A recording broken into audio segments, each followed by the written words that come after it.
তুর্কি আইসক্রিম বিক্রেতাদের মজা খুনসুটির ভিডিও অনলাইনে কম বেশি সবাই দেখেছেন, কিন্তু কখনো ভেবে দেখেছেন কেন এই আইসক্রিম টেনে তুলতে গেলে রাবারের মতো লম্বা হয়, কিংবা বিক্রেতারা কেন এত সহজেই এটিকে হাতের কারসাজিতে উধাও করে ফেলতে পারে?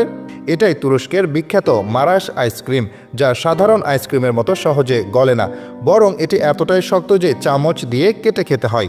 সাধারণ আইসক্রিম যেখানে একটু গরম লাগলেই গলতে শুরু করে, সেখানে মারাশ আইসক্রিম ঘন্টার পর ঘন্টা নিজের জায়গায় অনড় থাকে।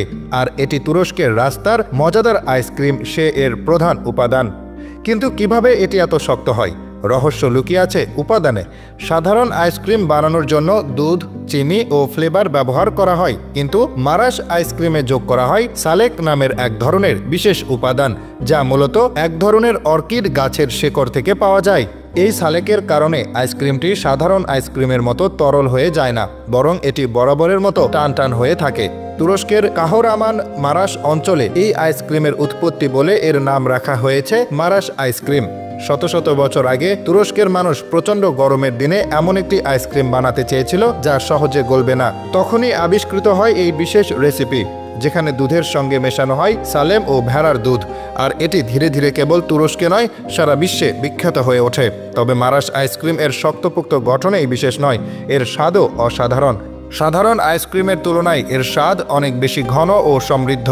খেতে খেতে মনে হবে যেন দুধের আসল স্বাদ একদম জমাট বেঁধে রয়েছে। আর এটি খাবার অভিজ্ঞতাও একেবারে অন্যরকম। একবার আইসক্রিমের স্টিক ধরতে গেলে দেখবেন দোকানদার সেটাকে শূন্যে ঘুরিয়ে দিচ্ছে, আবার আপনার কাছ থেকে সরিয়ে নিচ্ছে। এই পুরো খেলার জন্য ব্যবহার করা হয় বিশেষ ধরনের লম্বা ধাতব চামচ, যা দিয়ে আইসক্রিম তোলা হয়। এত জনপ্রিয়তা সত্ত্বেও আসল মারাশ আইসক্রিম এখন আর সহজে পাওয়া যায় না, কারণ এর মূল উপাদান সালেক ধীরে ধীরে কমে যাচ্ছে। তাই অনেক দোকান এখন কৃত্রিম উপায়ে এই আইসক্রিম তৈরি করছে।